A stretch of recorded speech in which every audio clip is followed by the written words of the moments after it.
que vem primeiro em 2023. Bradesco. Boa noite. Boa noite.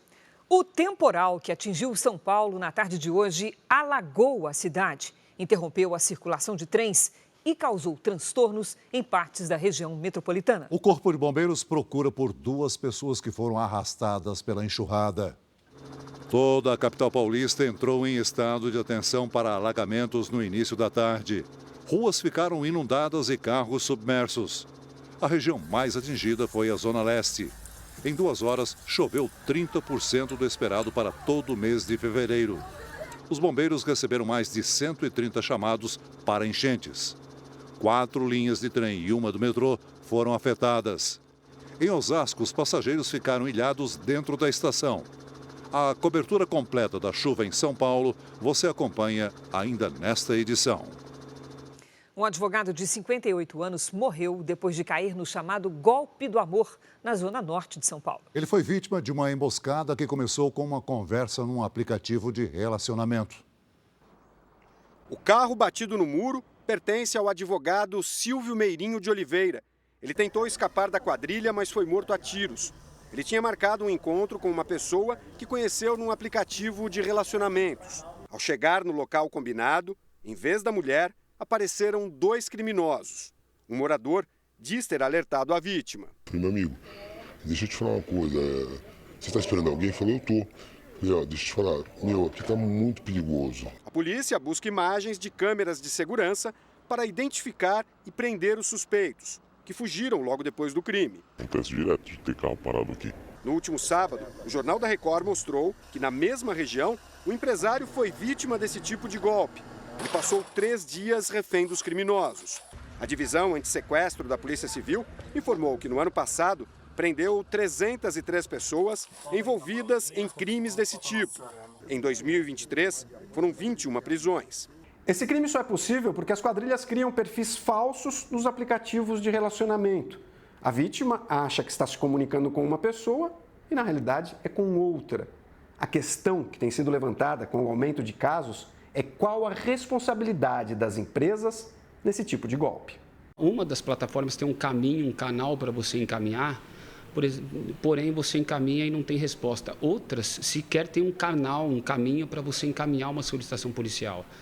E não existe sede no Brasil, você fica com a investigação bem limitada. O aplicativo de relacionamento alega que coopera com as autoridades e que fornece os detalhes que possam ser úteis para as investigações.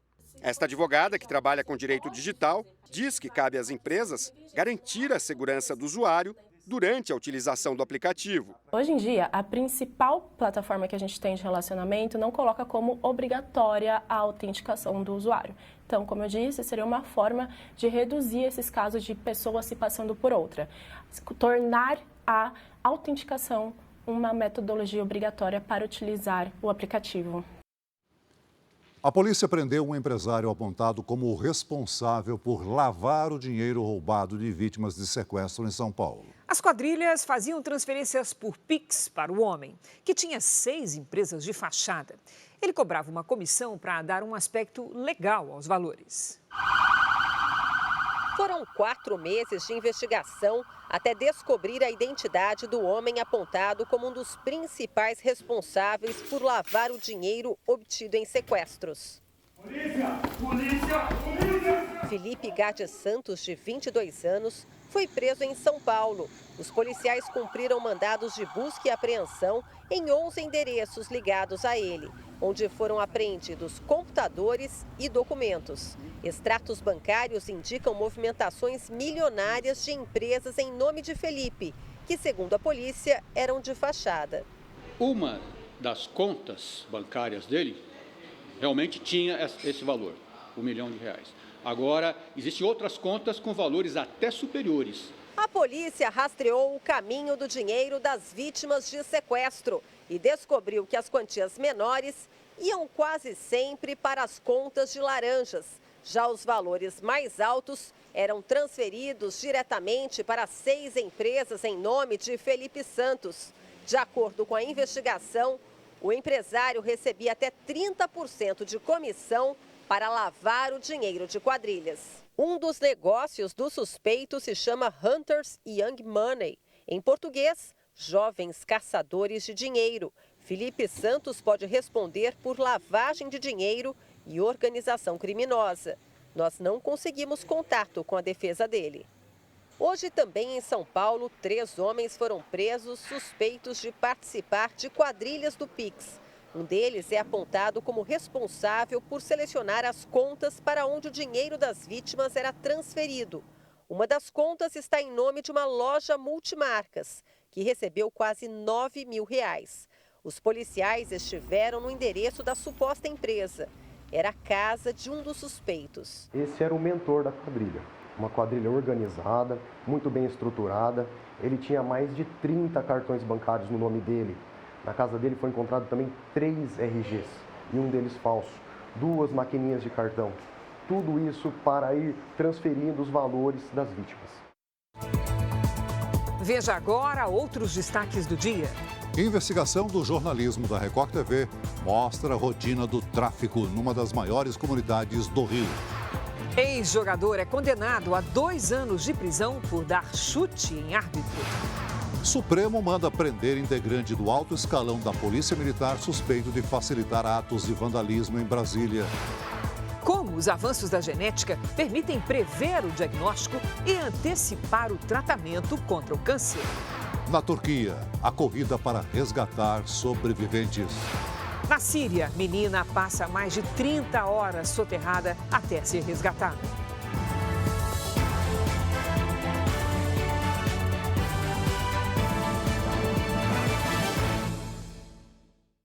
Oferecimento: cartões Bradesco, muito mais benefícios.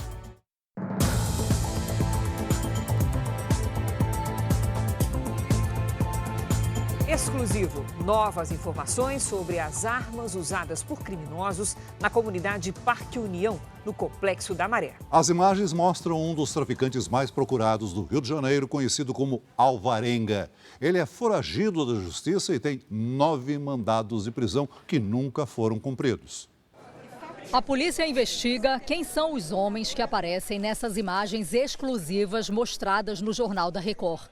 Eles andam armados nas ruas do Parque União, comunidade do Complexo da Maré.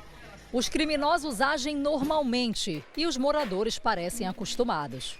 Nesse flagrante, uma criança com uniforme escolar caminha bem perto do traficante armado. Aqui, um deles faz um lanche tranquilamente com um fuzil no colo. A polícia já sabe que esses criminosos fazem a segurança dos pontos de venda de droga da comunidade. Eles são comandados por Jorge Luiz Barbosa, conhecido como Alvarenga, um dos traficantes mais procurados do Rio. O jeito como transporta as armas e as drogas ao Parque União, usando o mar, deu origem ao apelido de Tubarão ao traficante. Nesses vidros de lança-perfume, o tubarão também aparece. A logística é feita pelas águas. A investigação aponta que o armamento entra no Brasil pelo Paraguai, segue para o porto de Paranaguá, no Paraná, e chega à Baía de Guanabara, onde há acesso à comunidade. O traficante tem 42 anos, assumiu o comando do Parque União aos 18. Desde então, nunca foi preso pela polícia. Ele tem 9 mandados de prisão em aberto. A família faz parte da maior facção criminosa do estado do Rio. Alvarenga não usa celular nem radiotransmissor, o que dificulta o trabalho da polícia para localizar o traficante. Ele se comunica pessoalmente com intermediários, passa ordens e recados. Alvarenga também escolheu viver num ponto central da comunidade, de difícil acesso, com barricadas e criminosos armados no entorno. Além de lucrar com a organização de bailes funk, ele ainda compra, vende e aluga imóveis na comunidade. Cerca de 20 mil moradores vivem no Parque União, pessoas reféns do medo. Eu, como morador do Complexo da Maré, me sinto oprimida, sem o meu direito de ir e vir, posto pelos traficantes, onde você vê coisas surreais, bandidos fortemente armados, as crianças não têm acesso de brincarem na rua, onde os pontos de vendas parecem mais feira livre. Nossas equipes flagraram fuzis, um AK-47, modelo usado em guerras, e uma pistola de cano alongado. Só nessa região, a polícia acredita que existam aproximadamente 400 fuzis. Um modelo de arma com muito alcance e de uso militar. Além da quantidade excessiva de armas de calibre restrito que a gente vê circulando naquelas comunidades, a gente consegue enxergar a sofisticação e a modernização que os traficantes, que os criminosos hoje estão se utilizando ao comporem aqueles armamentos. A gente vê lunetas, a gente vê carregadores estendidos, ou seja, todo um arsenal de armas com um conjunto de coisas e fatores e acessórios que vão proporcionar uma melhor eficiência durante o disparo, durante a operação com aquele armamento. O pedestre para fora da passarela e se prepara para atravessar a via no anel rodoviário de Belo Horizonte. Ele sai correndo, é atropelado por um carro e morre. A interdição da pista acaba causando outro acidente. Um caminhão que transportava combustível tentou desviar dos socorristas e foi atingido por uma carreta que tombou na pista e bateu num outro veículo. O motorista do carro atingido não resistiu. Já passa de 7 mil o número de mortos nos terremotos que atingiram a fronteira entre a Síria e a Turquia. Equipes de resgate buscam por milhares de desaparecidos. A Organização Mundial da Saúde alerta que o número de mortos pode ser até 8 vezes maior que o divulgado até agora. Veja na reportagem dos enviados especiais Denise Odorici, Ricardo Woloquita e Tamara Schipper. Pelo menos 100 tremores secundários foram registrados na Turquia e na Síria desde o primeiro tremor de magnitude 7,8 na escala Richter, que vai até 10. Os especialistas dizem que o impacto provocado pelos abalos equivale a 160 bombas de Hiroshima. Bombeiros e voluntários vasculham os escombros em busca de sobreviventes nos dois países. Inclusive na região onde um hospital desabou na Turquia. Quase 30 horas depois do primeiro terremoto, este bebê de apenas 6 meses foi resgatado. Ele e a mãe, que viviam numa cidade turca, tinham apenas ferimentos leves. Essa menina de 7 anos foi encontrada embaixo de blocos de concreto. Assustada, ela queria a mãe, mas, segundo os socorristas, a mulher não resistiu. Na Síria, um bebê resgatado, ainda com o cordão umbilical, está internado. Ele é o único sobrevivente da família. Segundo a Organização Mundial da Saúde, o terremoto afetou mais de 23 milhões de pessoas na Síria e na Turquia. Entre elas, 350 mil idosos e 1.400.000 crianças. E esses números devem aumentar, infelizmente, porque há vilarejos em que as equipes de resgate nem sequer chegaram. O presidente turco declarou estado de emergência por 3 meses nas províncias mais atingidas. A medida tem como objetivo acelerar as operações de busca. Cerca de 50 mil pessoas trabalham diretamente nos escombros em busca de milhares de desaparecidos. E mais gente está chegando. Há reforços vindos da Alemanha, França e Espanha. Outros países participam dessa força-tarefa com a ativação de satélites fazendo um mapeamento de emergência. São imagens em tempo real, capazes de mostrar a situação dos prédios e onde é preciso agir com urgência. Daqui de Portugal, 53 profissionais, entre bombeiros, médicos e homens da Guarda Nacional, seguem para a Turquia. O país também vai enviar equipamentos de busca e salvamento. As equipes portuguesas são treinadas para atuar na remoção de estruturas e análise de risco e vão levar cães farejadores para ajudar nesse trabalho. Até países em guerra decidiram prestar socorro. Da Rússia, um avião saiu de Moscou com cerca de 100 pessoas e equipamentos para montar um hospital na região atingida. Da Ucrânia, serão enviados cerca de 90 funcionários especializados em atendimento de emergência. A ajuda também vem de fora da Europa. A todo momento, aviões carregados com comida e medicamentos partem de países como Israel, Índia e China. É um esforço mundial para salvar vidas, já que as primeiras 72 horas são essenciais para encontrar sobreviventes no meio da tragédia. Você vai ver agora uma imagem que poderia ser símbolo desse trabalho de resgate. Esse é um menino sírio preso aos escombros de um prédio que desabou. Os socorristas ainda não conseguiram remover o concreto que mantém a criança presa. Enquanto isso, é numa tampinha de garrafa que eles conseguem dar água ao garotinho. É o suficiente para arrancar um sorriso e renovar as esperanças. Mais de 8.000 pessoas já foram resgatadas com vida até agora. A brasileira Adriana Nepomuceno dos Santos, que sobreviveu ao terremoto, gravou um vídeo para mostrar a situação de famílias desabrigadas na cidade de Gaziantep, onde ela mora há 3 anos, no sudoeste da Turquia. Nesta terça-feira, as temperaturas chegaram a 7 graus negativos na região. Aqui é uma pequena praça perto de casa. Algumas famílias que têm carro dormem dentro do carro. Outros no meio do gramado, outros com essas barracas improvisadas.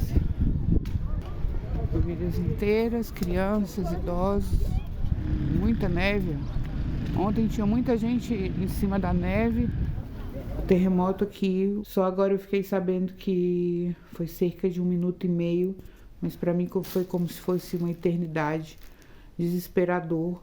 O prédio balançava muito de um lado para o outro. As lojas estão fechadas, hoje não tinha pão, porque está sem gás e sem água. A gente procura água potável, agora não tem. Os locais estão fechados, farmácias estão fechadas. E o frio, a previsão é que a temperatura caia mais ainda, o que provavelmente possa atrapalhar também o socorro das pessoas, o resgate das pessoas que estão soterradas. E espero que eu e meu marido em breve possamos ir para o Brasil. O terremoto que atingiu a Turquia destruiu também monumentos históricos. O castelo de Gaziantep, no sudoeste da Turquia, era assim. Foi construído 2.000 anos atrás, durante o Império Romano. O castelo, que é patrimônio mundial da Unesco, agora ficou em ruínas. Outra estrutura bastante danificada com o tremor foi uma mesquita na cidade turca de Malatya. Inaugurada em 1665, a mesquita já foi destruída outras 3 vezes por terremotos. De volta ao Brasil, os ataques do presidente Lula ao Banco Central e ao presidente da instituição, Roberto Campos Neto, alcançaram hoje um novo patamar. Hoje, durante um encontro com blogueiros ligados à esquerda, Lula voltou a criticar Roberto Campos Neto. Não é possível que a gente queira que esse país volte a crescer com uma taxa de juros de 3,75%. Nós não temos inflação de demanda. É só isso. É só isso que eu acho que esse cidadão que foi indicado pelo Senado tem a possibilidade de maturar, de pensar e de saber como é que vai cuidar desse país.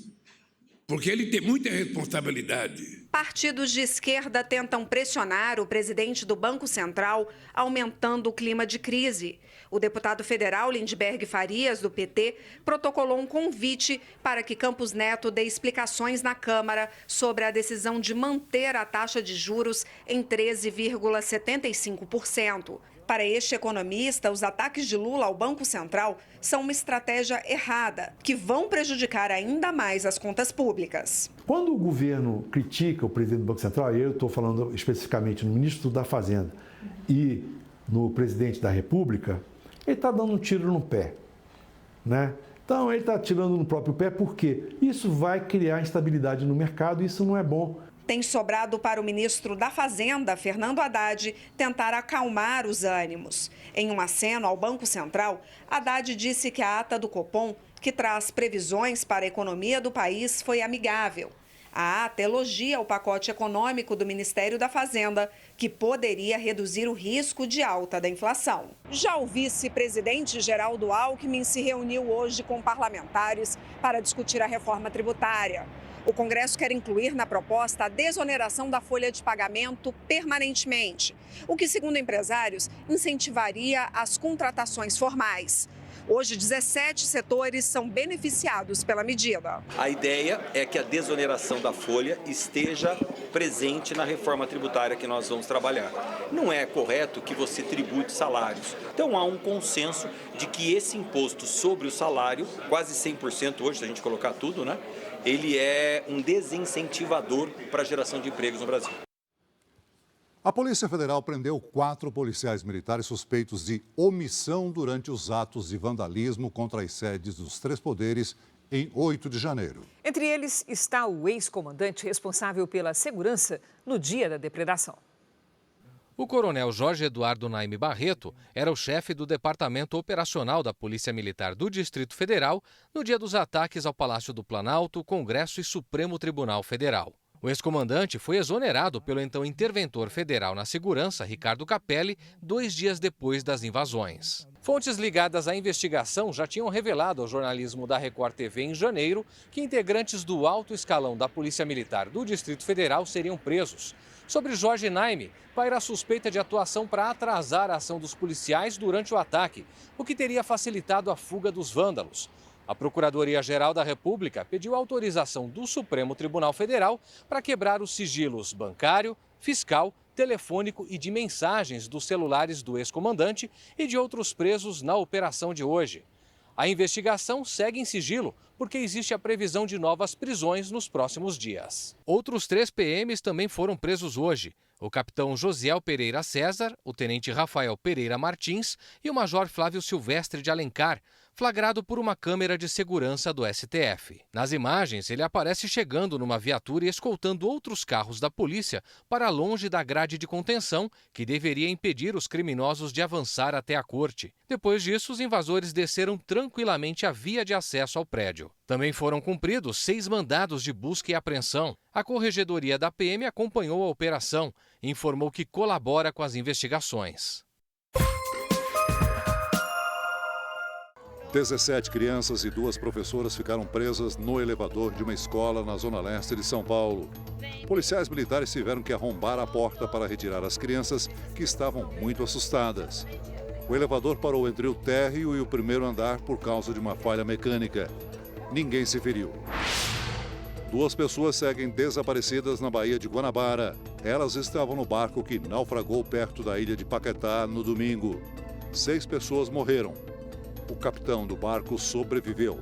A polícia investiga o caso como homicídio culposo quando não há intenção de matar. Uma forte chuva abriu uma cratera de 40 metros de comprimento numa rodovia em Gurinhatã, Minas Gerais. As pistas nos 2 sentidos estão fechadas por tempo indeterminado.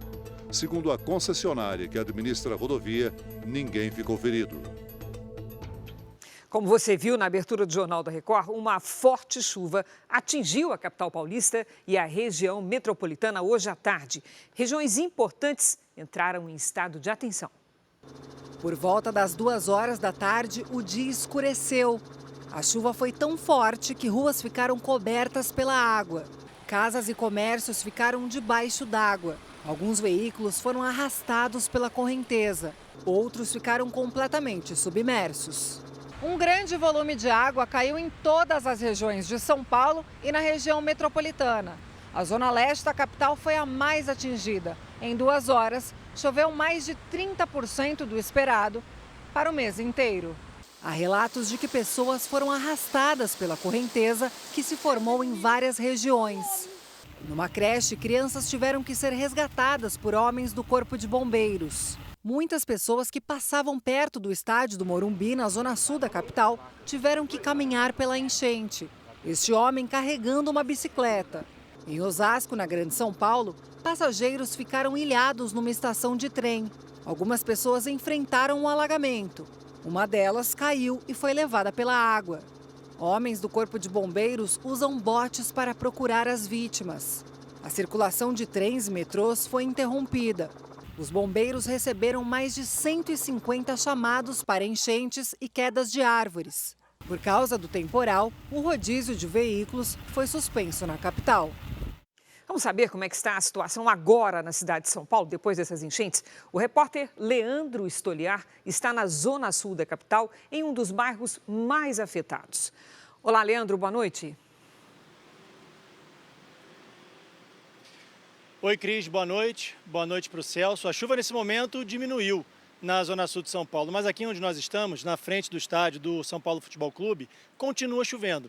É uma chuva mais fraca, claro, do que aquela que atingiu a cidade durante a tarde. Segundo o Centro de Gerenciamento de Emergência da Prefeitura, o temporal alagou pelo menos 53 vias da cidade. 29 ficaram intransitáveis, como essa aqui atrás de mim, onde o trânsito já começou a fluir. Aqui no bairro do Morumbi, várias ruas ficaram alagadas. Em algumas dessas ruas, só dava para passar com o barco do Corpo de Bombeiros. As regiões mais afetadas foram o centro e a zona leste da capital. Em Itaquera, o rio transbordou e o bairro entrou em estado de alerta máximo. O Corpo de Bombeiros atendeu a mais de 150 ocorrências na cidade de São Paulo e municípios da região metropolitana. Pelo menos 2 pessoas ainda estão desaparecidas. As identidades ainda não foram divulgadas. A circulação de trens foi interrompida por causa de deslizamentos de terras e também alagamentos nos trilhos. A Companhia de Engenharia de Tráfego chegou a suspender o rodízio de carros na cidade e, à tarde, registrou um congestionamento de 431 quilômetros na cidade de São Paulo. Celso e Cris. Obrigada, Leandro. De São Paulo, vamos ao Rio de Janeiro. A cidade está em atenção por conta do temporal das últimas horas. Quase 50 sirenes foram acionadas em áreas de risco nas comunidades cariocas. Em pouco tempo, a chuva alagou as ruas e impediu o trânsito na volta para casa. O teto de um shopping na Zona Norte desabou e assustou quem estava no local. Segundo o sistema Alerta Rio, são núcleos de chuva em vários pontos da cidade. Ainda não há registros de desabrigados ou desalojados. Veja a seguir. Petrobras anuncia redução de 40 centavos no preço do diesel a partir de amanhã. Preso homem suspeito de atacar taxistas em São Paulo. Receita Federal e Polícia Civil apreendem drogas e equipamentos de uso militar no Rio de Janeiro.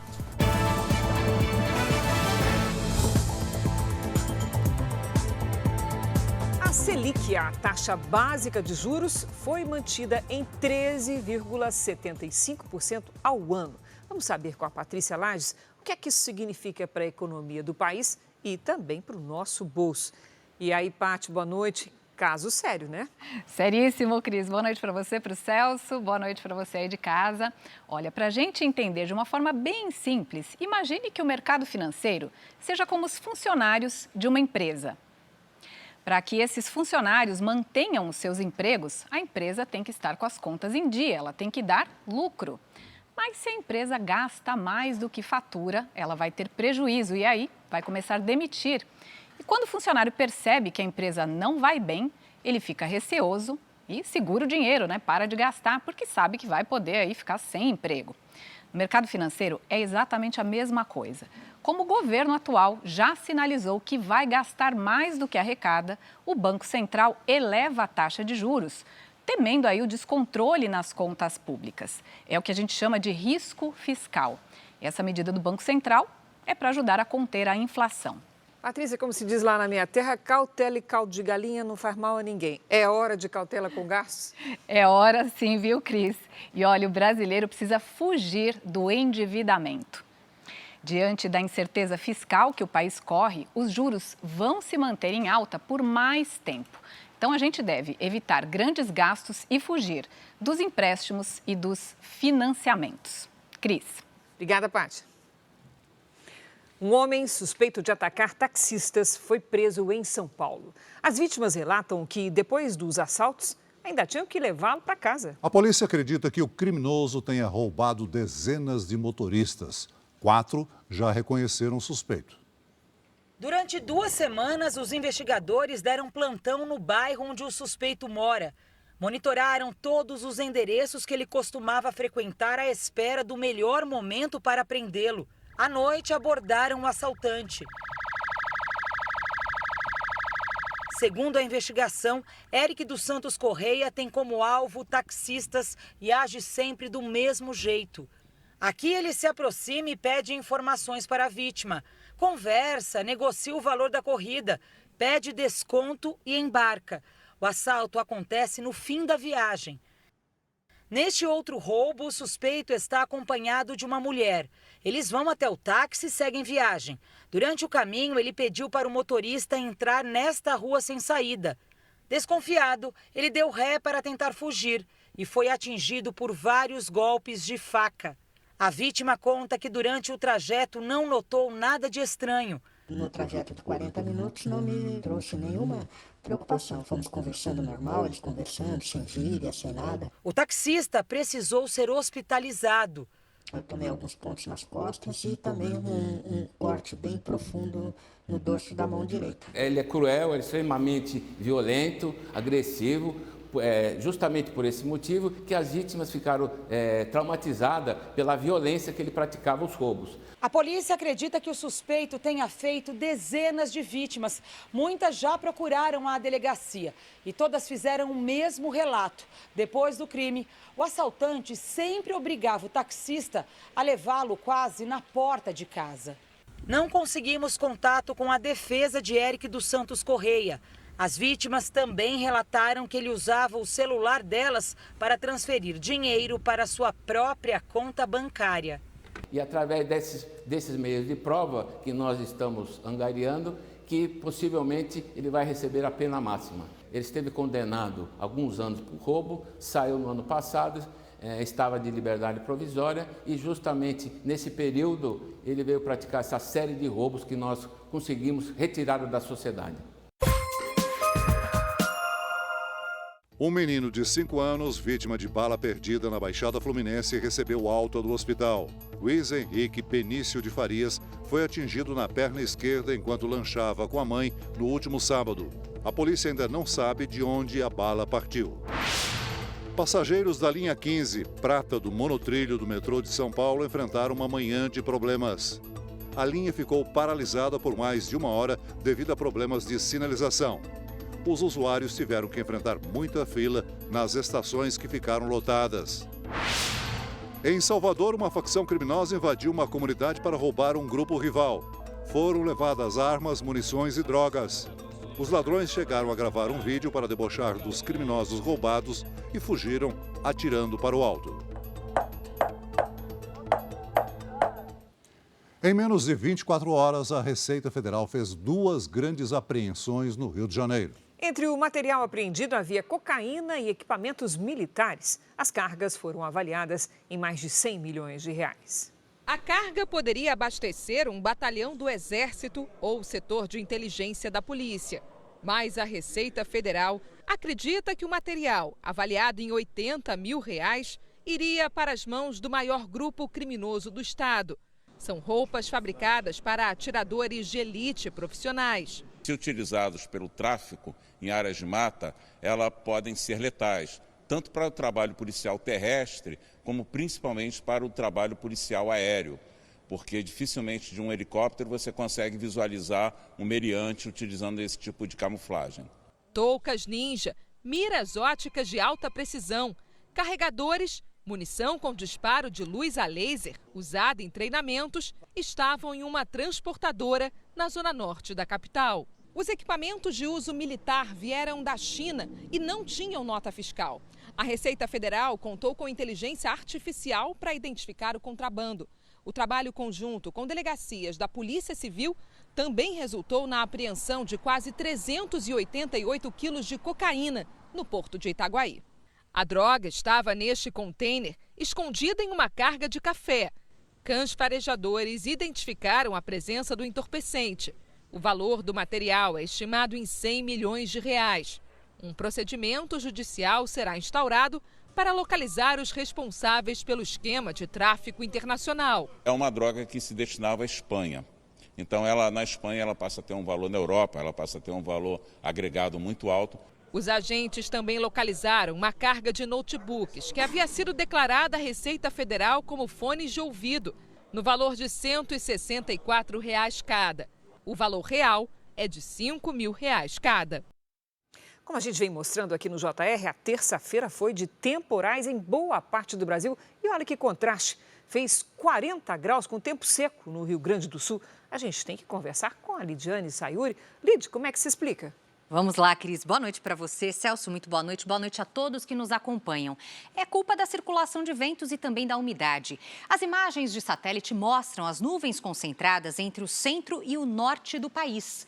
Os ventos dos dois hemisférios e uma frente fria na altura do sudeste mantêm as nuvens espalhadas nesta quarta-feira. Na Argentina, uma nova frente fria se forma e, por isso, a temperatura aumenta.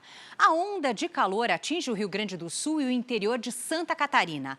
Nas outras áreas em destaque, o risco é de novos temporais. Nas áreas claras do mapa, tempo firme. Em Florianópolis, Teresina e Aracaju, máxima de 30 graus. Em Manaus, faz até 32. Na capital paulista, se preparem para uma quarta-feira de temporais. Aquela chuva de vento que vocês enfrentaram hoje, sabem? Pode se repetir amanhã. Máxima de 27 graus. Atenção também, Foz do Iguaçu, no Paraná. Calorão de 34 graus com baixa umidade do ar. No Rio de Janeiro, em Uberlândia e em Palmas, os temporais podem causar transtornos. Máximas de 33, de 29 e de 32 graus. Tempo delivery. A Fabiana e o Davi perguntam se vai chover em Carmo do Rio Verde, Goiás. Opa!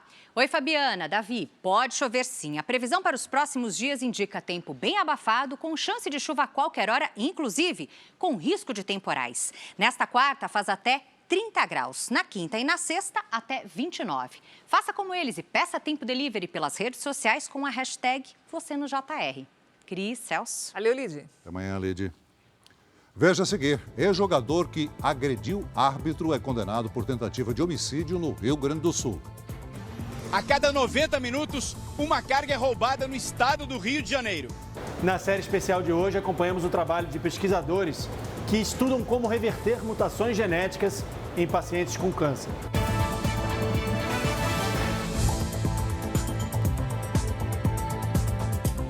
Voltamos a falar do terremoto na Turquia.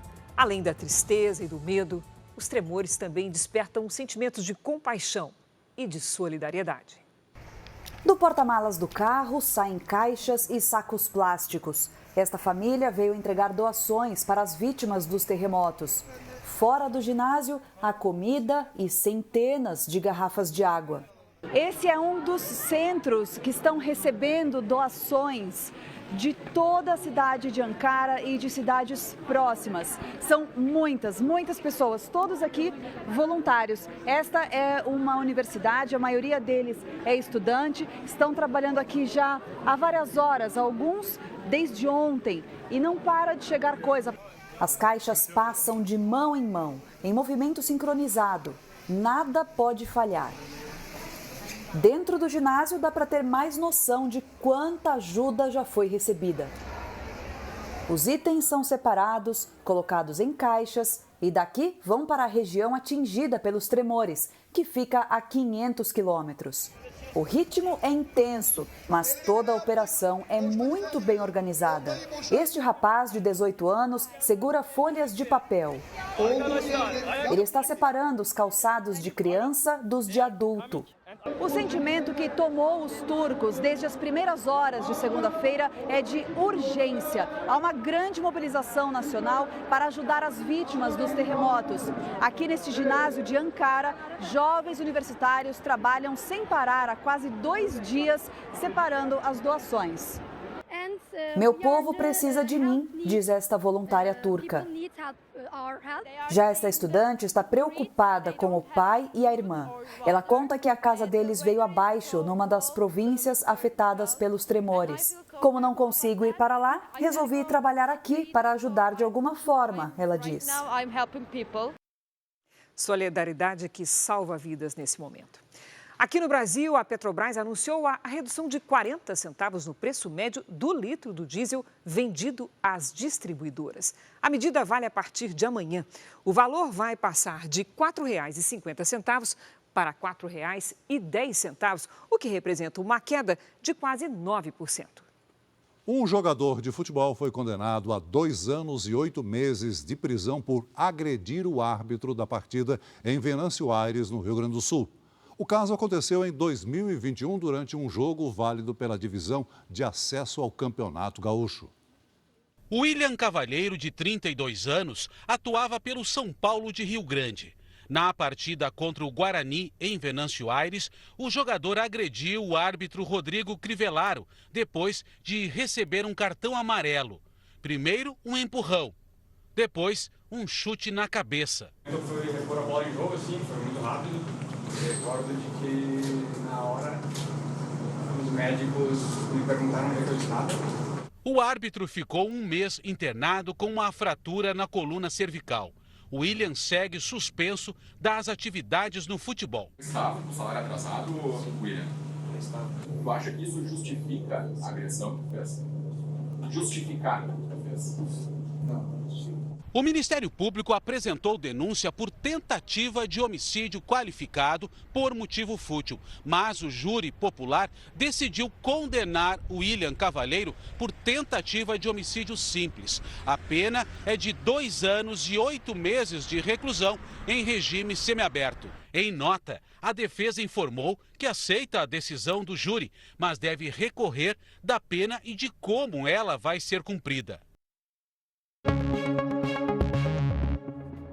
Em Goiânia, 2 policiais militares ajudam o colega a manobrar a viatura. Um deles está no meio da rua e tenta parar o trânsito. O motorista deste carro não obedece e atropela o PM.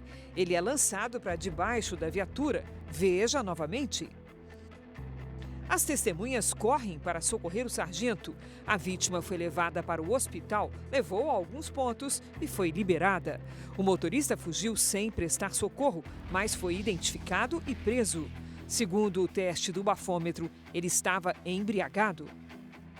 A cada 1h30, um roubo de carga é registrado no Rio de Janeiro. Uma situação que já fez até o preço do frete aumentar no estado. Hoje, uma equipe de escolta armada conseguiu impedir mais um roubo. Um carro crivado de balas e um segurança baleado. Esse foi o custo para evitar um assalto a um caminhão que transportava equipamentos eletrônicos. A carga está avaliada em R$1,5 milhão. Tudo aconteceu na Avenida Brasil, na zona norte do Rio. A escolta armada trocou tiros com os criminosos que tentaram roubar as mercadorias que vinham de São Paulo. Se eu tiver vazio, eu fico tranquilo, ou com uma carga ruim, eu fico bem tranquilo. Agora, se eu tiver com uma carga que tem um valor considerável, é só tensão. Enquanto eu não conseguir entregar, eu não fico em paz. Não tem paz.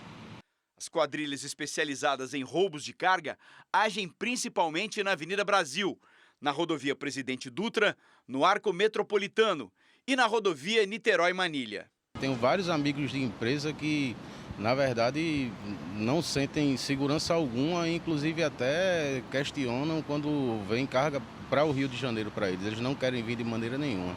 A cada 1h30, uma carga é roubada no estado do Rio de Janeiro. Uma situação que assusta e inibe as transportadoras.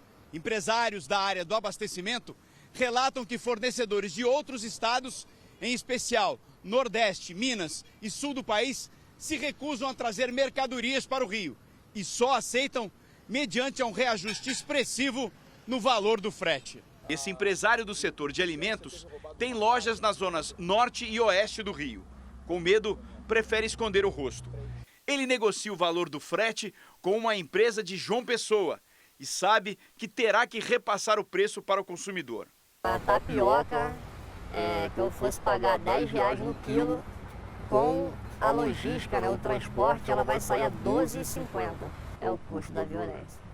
O empresário, no mês passado, teve uma carga de bebidas avaliada em R$6 mil, levada por criminosos.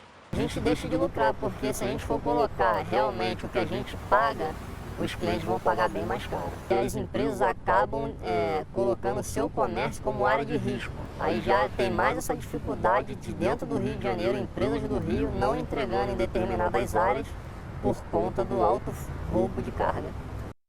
Uma notícia que acaba de chegar: a polícia tenta, neste momento, negociar com assaltantes que mantêm uma pessoa refém em um shopping de Praia Grande, litoral paulista. Essas imagens são de agora há pouco. De acordo com os policiais, um casal chegou a uma joalheria e anunciou o assalto. Uma funcionária foi mantida sob a mira de uma arma. Neste momento, a polícia tenta liberar a vítima. Não há informações sobre feridos. Foi encontrado hoje o médico que desapareceu na segunda-feira quando ia para o trabalho no Rio de Janeiro. Victor Henrique Bueno da Fonseca, de 27 anos, estava desacordado em um hotel da cidade. Ele foi levado para um hospital. A polícia investiga as circunstâncias do desaparecimento. Em Goiânia, integrantes de uma torcida organizada invadiram uma escola para agredir alunos com pedaços de pau. O grupo fugiu antes da chegada da polícia. Um estudante sofreu ferimentos leves. Uma partida de futsal da categoria Sub-9 terminou em pancadaria no Rio de Janeiro. O técnico de um dos times foi espancado por pais de jogadores da equipe adversária. A confusão teria começado por causa de uma bola jogada da arquibancada. Até 2025, o Brasil deve registrar mais de 700 mil novos casos de câncer por ano. Com os avanços na genética, já é possível identificar mutações antes da doença se desenvolver e até impedir a multiplicação de células que causam os tumores. Hoje, na série especial, você vai conhecer a história do Regis. Ele perdeu 3 filhos para o câncer e agora também luta contra a doença. No caso da família dele, a explicação para a doença se desenvolver está nos genes passados de geração em geração.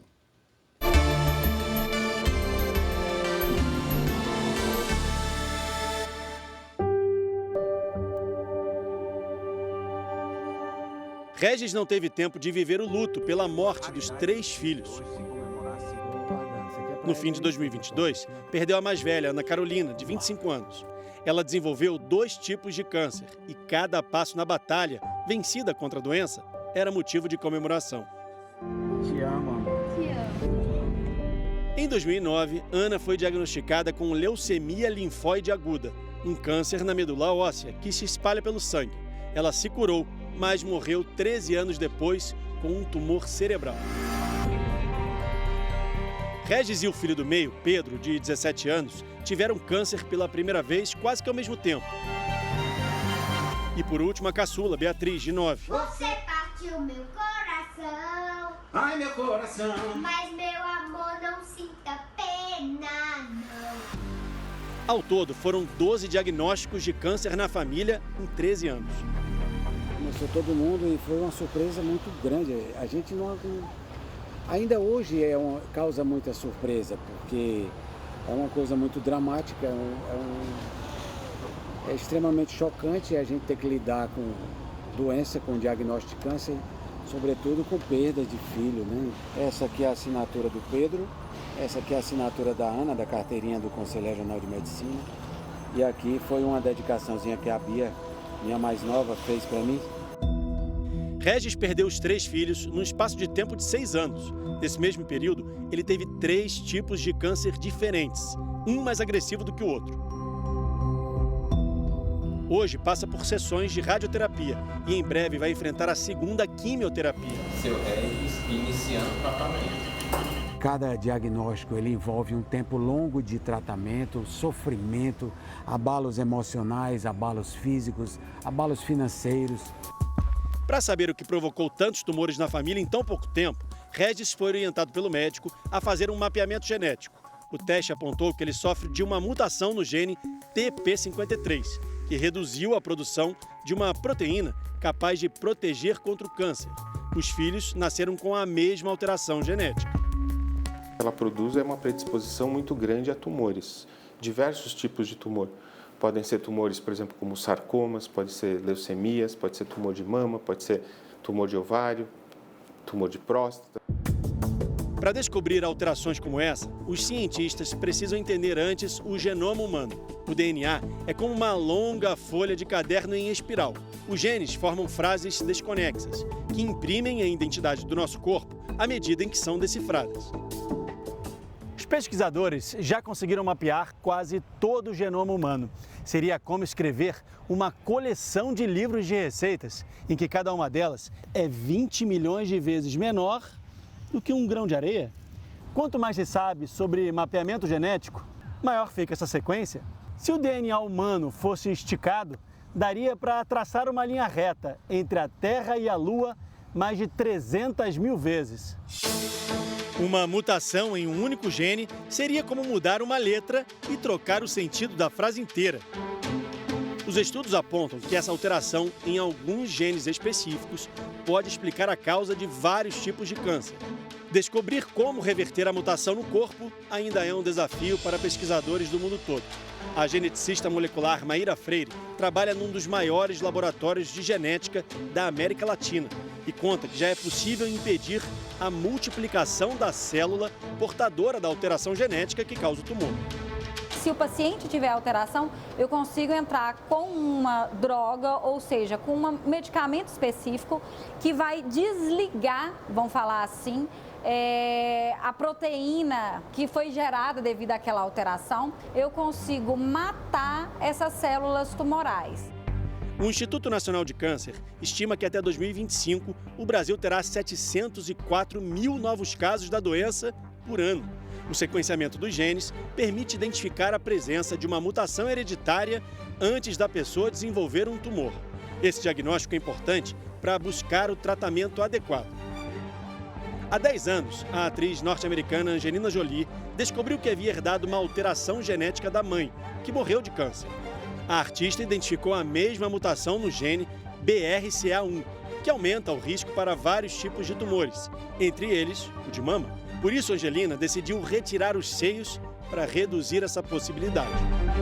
Não são todas as doenças que podem ser prevenidas, porque muitas acontecem por uma mutação nova e isso a gente não pode prevenir. Mas aquelas que são herdadas e que a gente sabe o tipo de herança, isso pode ser prevenido.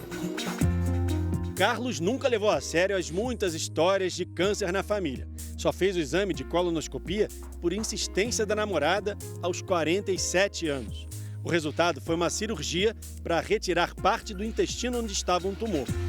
Todos os exames que estiverem disponíveis, que puderem ser realizados com o intuito de investigação, se há ou não alguma lesão que possa vir a evoluir para um câncer, que isso seja investigado, identificado e o tratamento possível seja implementado.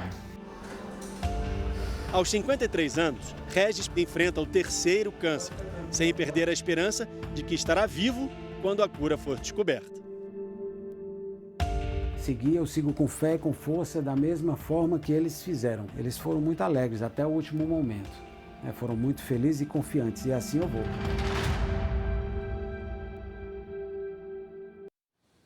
Essa edição termina aqui, à 00:30 tem mais Jornal da Record. Fique agora com a novela Jesus.